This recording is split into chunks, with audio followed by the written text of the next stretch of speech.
Estimado Javier Milei, buenas noches, ¿cómo anda usted? ¿Qué tal, José? Un gusto enorme estar aquí. Bueno, estuviste por el coloquio IDEA. Así es, estuve en un almuerzo. ¿Cuál es tu conclusión de ese encuentro? Bueno, yo creo que fue un encuentro muy positivo. Perdón, pero estuvo muy bien capturado en tu nota respecto a los temas que... Nada que perdonar, menos de Javier, que es exigente con bueno, las yo digo, o descripciones. sea, cuando se falta la verdad, lo digo, y bueno, en este caso, la verdad que la nota describe básicamente de lo que fue la charla. La charla arrancó con estaba el tema de la preocupación de la economía. Me arrancaron así preguntándome sobre el tema de si para terminar con la inflación era suficiente con la independencia del Banco Central. Le expliqué que eso no alcanza, porque cuando tuvimos la convertibilidad tuvimos una regla monetaria dura, clara, todo el mundo la entendía, había sido exitosa, no solo que había sido exitosa en lo económico, sino que además ganaba elecciones. Y sin embargo, cuando se quedaron sin financiamiento, los políticos rompieron la regla y tuvo una gravedad enorme que tiene que ver con el hecho de que se rompió toda la estructura contractual de la economía, generando un daño enorme. Es decir, que era muy difícil salir y aún así lo hicieron. ¿Por qué? Porque querían seguir robando y se generó un desastre monetario que, bueno, hoy lo pagamos con una inflación que está en el orden del 100% la punta, y que básicamente la situación es muy delicada, y Argentina, desde mi punto de vista y a la luz de indicadores, bueno, los digo ahora, ¿no? Digamos, lo que tiene que ver con los indicadores sociales, estamos peor que el 2001. En el plano monetario estamos peor que en la previa del Rodrigazo, y si vos mirás el balance del Banco Central, estamos peor que ya el segundo semestre del 88, previo a la hiper. Entonces, la verdad que te diría que tenemos una situación muy complicada en la economía y que requiere de un programa de estabilización duro, y que claramente lo único que está haciendo el actual ministro de Economía es endeudarse para comprar tiempo. Eso no es una solución, es hacer más grande el problema futuro. Javier, hay un debate en Brasil que puso mirada y fuerte en la Argentina, sobre todo por dos modelos de país. Vino el hijo de Bolsonaro. Eduardo. Quiero compartir con vos primero a este video que se viralizó y después charlamos de la visita de Eduardo Bolsonaro. Mirá. Estamos pagando a conta R$10, né? Claro.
¿Qué es lo que muestra este video? Bueno, lo que está mostrando es la pérdida de poder adquisitivo del dinero en Argentina.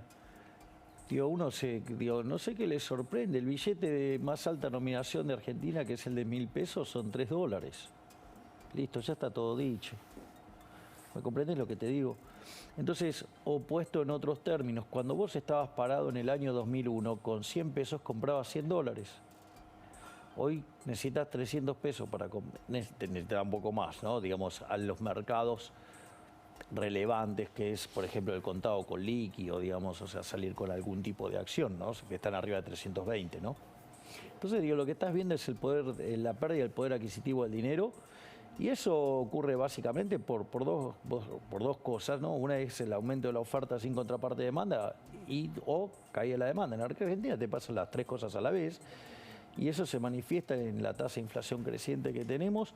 Fíjate que en el primer periodo del régimen kirchnerista la inflación promedio estuvo entre el 8 y el 9%, en el segundo periodo del régimen estuvo en 20%, en el tercer periodo del régimen en 28%, casi 30%, Macri un poquito arriba de 40%.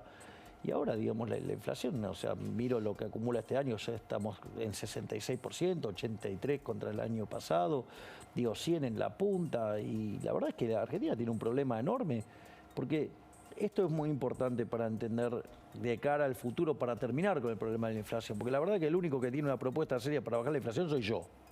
Los demás, toca la guitarra, algunos de oído mejor, pero la única solución seria, digamos, yo presenté mi programa económico en Córdoba, digamos, la dolarización, digamos, en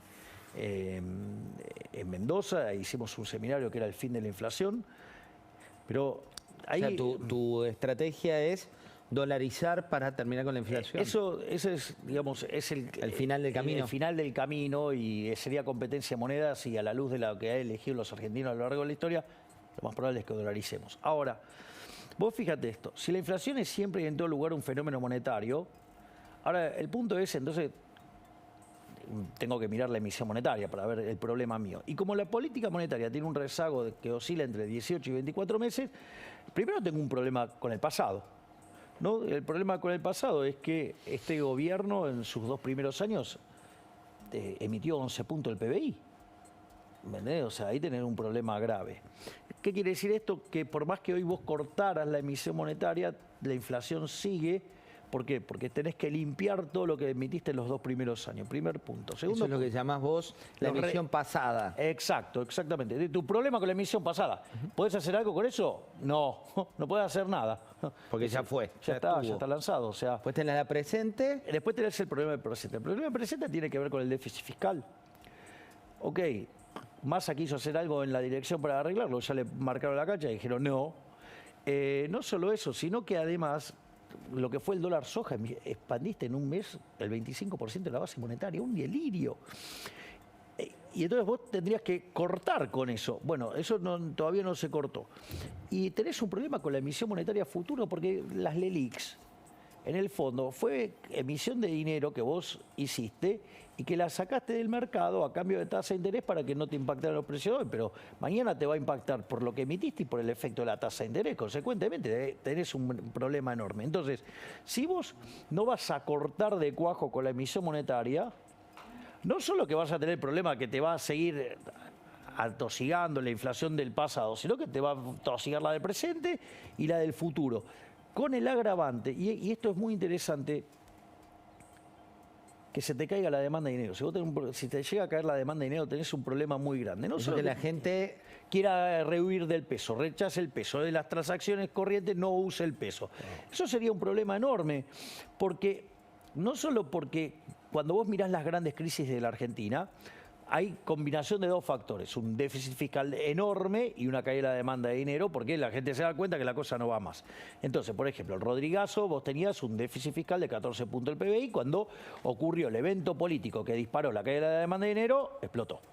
Lo mismo te pasó con la tablita cambiaria del 81, que tenías 11% de déficit fiscal en términos del PBI, la hiperinflación de Alfonsín, un déficit de 8% del PBI, pero digo, se te destruyó la demanda de dinero, te llevó la inflación al 5.000%, y la convertibilidad, vos lo que tuviste era un déficit de 7 puntos del PBI, pero con la macro y la cuestión monetaria, sobre todo la cuestión monetaria, no desbocada. Pero lo que pasa tenías, claro, pero tenías un problema de lo que era básicamente la construcción del sistema monetario de encaje fraccionario, y cuando vos tenés una corrida de esas características, el día que se te quedaste sin guita en los bancos, tenés que bajar la persiana. Por eso nosotros cuando hablamos de la reforma monetaria, se arranca con la reforma financiera para que tengas un sistema anticorrida, para que no te pase lo de la convertibilidad. Entonces vos fíjate que todos los eventos se te gatillaron, a pesar de tener una macro desordenada, con la caída de la demanda de dinero. En ese sentido, no es tan alocado lo que hace el Frente de Todo de poner un tipo con fuerte manejo político como es Massa. El problema es que no arregla ninguno de los problemas que... Entonces lo único que está haciendo es patearlo para adelante. Compra dólares, o sea, con los dólares compra tiempo, pero lo que está haciendo es que el tamaño para adelante sea más grande. Y ahora sí hay un problema adicional, porque entonces ahora tengo el problema de la emisión pasada, tengo el problema de la emisión presente, tengo el problema de la emisión futura. Tengo que ver qué me pasa con la demanda de dinero a la luz de que lo que hace más... Esto está en The Economist, no lo inventé yo. O sea, lo que está haciendo es ponerle si vos querés, una malla de contención a la caída de la demanda de dinero, de que no haya un estallido político que precipite la caída de la demanda de dinero. Pero Argentina tiene otro problema más, que es el problema del sobrante monetario. Cuando vos tenés tipo de cambio fijo y vos emitís dinero y la gente, en tipo de cambio fijo, cuando vos emitís para crédito interno, se te caen las reservas. Cuando Argentina no tiene más reservas, como la regla, a garrotazos en la cabeza. Ahora, ¿cuál es el problema de eso? También es cierto que entonces vos no podés, a vos te empiezan a tirar pesos que no los querés tener. Y entonces de repente vos hay unos pesos en la economía que no son los que tendría que tener la economía. Consecuentemente, ese sobrante monetario, cada vez que se arregló, no se arregló con una duplicación del PBI. Para mí se duplicó, vamos, con duplicación del nivel de precio. Entonces, me parece que ahí hay otro riesgo más. Entonces, vos fíjate, la configuración de esta economía es monstruosa. Fíjate esto. ¿Es una bomba de tiempo? Vos hablás de... Es una bomba de tiempo, sí, es una bomba. Directamente es una bomba de tiempo que hay que desactivar. Sí, pero el tamaño del daño... Es cada vez mayor. Es que no tienen idea del daño que pueden causar. Vamos a ponerlo así. Yo te dije que la situación es peor que la previa del Rodrigazo. O sea, con lo cual, si yo te describo el Rodrigazo... Recordarle a la gente qué le pasó. Digo, hay mucha gente joven que te mira. Claro. ¿Qué pasó con el Rodrigazo? Fíjate esto. En el Rodrigazo, previo a que llegara Celestino Rodrigo, había un ministro de Economía, un impresentable, un bruto, llamado José Belgelbar, que básicamente aplicaba controles de precios, o sea, era criminal casi el control. Los controles son los que quiere Cristina ahora. Por ejemplo. ¿Y qué hacía? Y hacía déficit fiscal, lo financiaba con emisión monetaria y le daba rosca. La contraria cara era que vos pedías de reserva y un día te quedaste sin reserva y apareció un señor llamado Celestino Rodrigo y dijo, che, tengo que blanquear, lo voló todo por los aires. Ahora, ¿qué fue volar todo por los aires? Recordemos que nosotros tenemos un desequilibrio peor al que tenía Celestino Rodrigo. Implicó que la tasa de inflación pasó de 30 a 180, o sea, se multiplicó por 6 veces. Y la pobreza, que era 5%, trepó a 25, se multiplicó por 5. Entonces, supongamos que ahora viene un Rodrigazo, que a la luz de los números que tenemos... ¿Lo ves viable? Absolutamente. Entonces, fíjate esto.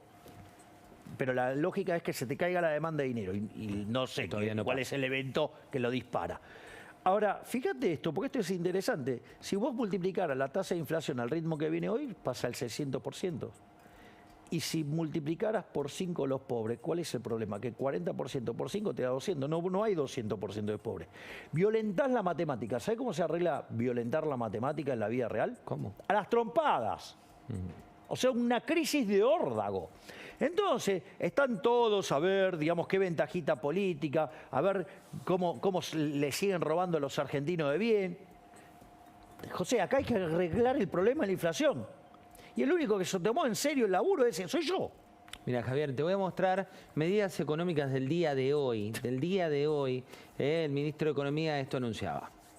A partir del 1 de noviembre vamos a estar subiendo el piso del mínimo no imponible. La Administración Federal de Ingresos Públicos está terminando las proyecciones, sobre todo porque hay paritarias que terminaron de cerrar hace muy poquitos días. Va a regir desde el 1 de noviembre, va a estar arriba de los 330.000 pesos y el objetivo es garantizar que de alguna manera los trabajadores lo que ganan en horas extras o lo que ganan producto de la paritaria no lo pierdan con el impuesto a las ganancias.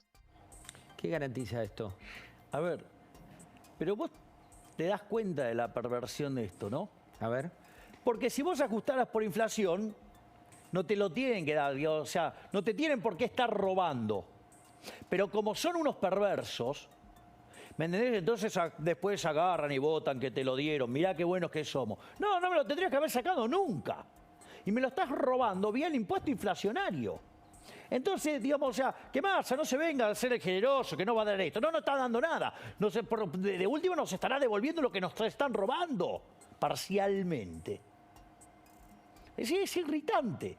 Es decir, esto de, no, ahora cambiamos el mínimo imponible y todos levantando la mano en el Congreso como unos pobres perejiles. Digo, debería ser algo automático. Digo, esto no tendría que estar dependiendo que los delincuentes que estén en el poder me tengan que dar esta migaja. ¿Por qué, Dios, se queda? Si ya las tasas en Argentina son estratosféricas, ¿por qué además me van a robar con la inflación? Otra de las medidas que anunció es precios justos. No, bueno. Que habla de... Bueno, vamos a digo, contarle a la gente digo, o sea, que son acuerdos... No, pero ya el problema es con la definición. Precios justos. ¿Me quieren decir quién es el que tiene calculado el vector de precio de equilibrio de la economía para decir que es un precio justo? Pero estamos todos locos. Esto es lo que Hayek llamaba la fatal arrogancia en su libro de 1988. Estos tipos, vos para resolver ese problema, José, vos tenés que ser omnisciente, omnipresente y omnipotente. Y ¿sabes qué? El único que podría hacer eso es Dios. Y los políticos claramente no son Dios. Ya el solo hecho de ponerle precio justo es irritante. Los únicos precios que serían justos, ¿sí?, son los del libre mercado. El equilibrio del libre mercado, oferta y demanda. Sí, digamos que cada los individuos con sus actos de comprar y vender van determinando los precios y la escala nominal queda determinada por la cantidad de dinero emitida por el Banco Central. Javier, otra medida que anunció es un bono para indigentes. Ahora digo son medidas de hoy, todas. Sí, una, es como que una. Es como que suponete lo siguiente. Vos estuvieras con las piernas rotas y yo te traigo las muletas. ¿Qué dirías? Te agradezco. ¿Es para ayudarme a curarme? ¿Y si antes fui yo el que te rompió las piernas? No, ahí ya no te agradezco más. Ahí tenés, dale, decile a Massa que... Lo voy a sumar a Pablo Fernández Blanco con una pregunta. Javier, Pablo. Javier, en realidad tengo varias. Bueno, voy a empezar con... Hola, Pablo. Primero te saludo. Perdón, ¿cómo estás, Javier? ¿Cómo estás, Javier? Vos naturalmente tenés ganas de ser presidente. No sé si me vas a decir quién querés que sea tu ministro de Economía, pero quizás me puedas decir quién sí o sí te va a acompañar en un eventual futuro gobierno tuyo. No sé, en Justicia, Desarrollo Social, en los ministerios que vos quieras tener. Nosotros básicamente vamos a ir a 8 ministerios.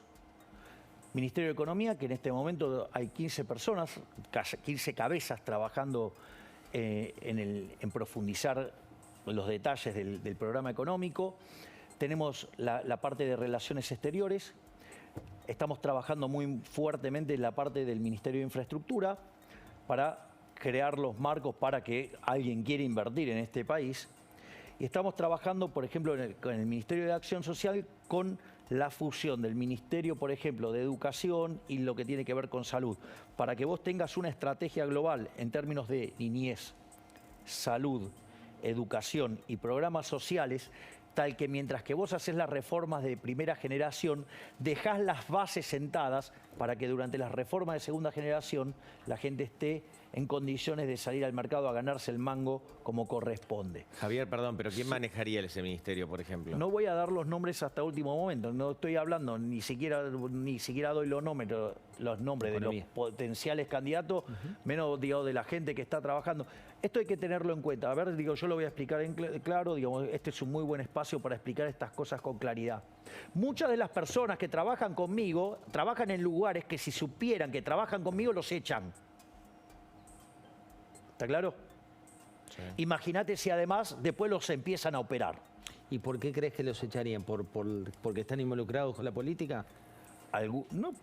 Algunos pueden estar involucrados con empresas y algunos políticos que hacen obras, que les gusta hacer mucha obra, mucho asfalto, piden que se echen si están conmigo. Vamos. Javier, te voy a compartir declaraciones de Mauricio Macri aquí en La Nación Más para ver tu opinión. Mirá. ¿Le falta Milei en el equipo? No, Milei va por su camino, hay que respetarle su camino, él construye su identidad. Yo creo en las ideas y la libertad, esas ideas hay que fortalecerlas. Él tiene su estilo y yo tengo el mío, son cosas distintas. ¿Cuánto miedo te tienen hoy en Juntos? No sé, es un problema de ellos, no mío. ¿Qué opinión te merece Macri? Yo creo que Macri tiene, digamos, valores positivos, o sea, en cuanto a lo que tiene que ver con la visión. Yo creo que su gobierno fue un fracaso estrepitoso, básicamente por tener encima a los inviables de los radicales, a los inviables de la coalición cívica y las propias palomitas, ¿no? O sea que que también, digamos, era muy interesante lo que decía Facundo aquí, era muy importante sobre el rol de las encuestas. Es decir, vos fijate que las palomitas siempre te contestan en función del focus group. Si vos, digamos, llegás a encontrar el focus group, lo vas a encontrar, digamos, contestan todo lo mismo, están muy perfectamente alineados, o sea, atacan a las mismas personas, hacen todo lo mismo. O sea, ¿por qué? Porque, digamos, hay un manual y se sigue. Exactamente. Y en realidad, eso también es una carta que te garantiza el fracaso. Porque vos lo que tenés que tener es una visión hacia dónde vas. Y para lo que te sirven las encuestas es para saber dónde está la sociedad y marcarle cómo es el camino hacia ese lugar donde vos querés ir. Ahora, si vos, digamos, o sea, querés hacer, o sea, para quedar bien con todos, ¿sí? Y tener el consenso del 70, digo, le vas a decir lo que todos quieren escuchar. Facundo también lo dijo muy bien. La suma de esas cosas es inconsistente. Es lo mismo que te pasa cuando analizás una votación con el teorema de imposibilidad de error en la democracia. Pueden ser todos coherentes y en el agregado no. Por ejemplo, o te lo hago con la resolución de algún problema distinto. Yo, por ejemplo, cuando tuve que armar las listas, o sea, digo, yo podría haber puesto el dedo y decir esto así, así, así, así, así. Ahora, ¿cuál es el problema si vos haces así? Que todos quieren los mejores lugares. Entonces tenés problemas con todos. ¿Sabés lo que hice? Dije, mire, muchachos, esto es lo que hay. Tomen la lapicera, se lo reparten entre ustedes. Quedaron todos contentos porque surgió de la negociación de ellos. ¿Qué dice tu cuaderno, que lo llevas a todos lados? Ah, no, este es otro, los voy cambiando. ¿Y qué vas anotando ahí? Ahí lo que voy haciendo son mis conferencias. Es decir, porque yo las conferencias marco los títulos. Y en función de esos títulos después desarrollo. Te llevo a una situación hipotética. Por ejemplo, ¿no? Acá tengo la que armé para el coloquio digamos, de idea en el almuerzo. Y la verdad es que cuando llegué ahí les di la opción. Dije, ¿qué prefieren? Que les cuente, digamos... ¿Discurso o pregunta? Discurso o pregunta. Dijeron, pregunta, vamos por las preguntas. Estuvo bueno porque estuvimos muchísimas horas. Sí, 1 hablando. hora y 20 más que lo que estuvieron la mayoría. Sí. Yendo un poco te doy una situación hipotética, ¿no? Que es, finalmente salís electo, tienen la elección, resultás presidente de la nación. ¿Qué probabilidad le das vos primero a esa... ¿Qué probabilidad de ocurrencia le da a alguien que estudia los números con devoción como lo haces, que eso pueda llegar a ocurrir? Yo creo que es factible. Hoy los números muestran que es factible, que es altamente probable. Por eso están enojados los dos lados conmigo. Y ponele que eso suceda. ¿Qué es lo que más miedo te da por un lado y qué es lo que más atracción te da de llegar a esa posición? Mira, la verdad es que miedo no, porque para algo me metí. Es decir, o sea, si hay algo que a mí no me falta es coraje. Que no quiere decir que sea un temerario, que es algo muy distinto. Pero ahí te abro un paréntesis. ¿En qué momento dijiste me voy a meter? ¿Cómo fue ese momento en el cual dijiste salgo de mi rol donde estabas cómodo como economista, donde te consultaban y demás, y dijiste me quiero meter definitivamente en la política? Fueron en dos instancias. La primera fue ver cómo avanzaba la censura sobre los liberales durante este gobierno. Concretamente, es más, el diputado Leandro Santoro andaba por los medios pidiendo que se censurara a liberales. Y de hecho la cantidad de liberales que había en los medios había caído sustancialmente, más allá de lo entendible desde la caída de la demanda, porque si vos tuviste un cambio electoral, puede ser que, digamos, no esté demandando determinados productos la gente. Entonces, o sea, tendría una caída natural, había. Pero, digamos, o sea, con una persona, digamos, cercana al presidente, pidiendo que se censure a determinado grupo de economistas, en especial, digamos, pedía por la censura de mi persona. Si te decían que no podías salir directamente. Claro, exactamente. Entonces, ahora el punto es, eso lo que me hizo fue dudar sobre qué capacidad había sobre continuar con la batalla cultural del modo que se estaba haciendo. Y después estaba en una cena, puedo contar, con Marcelo Peretta, o sea, que es un sindicalista pero con perspectiva liberal. Estaba cenando y estaba con mi hermana y él con la mujer, y llama a los hijos y le dice...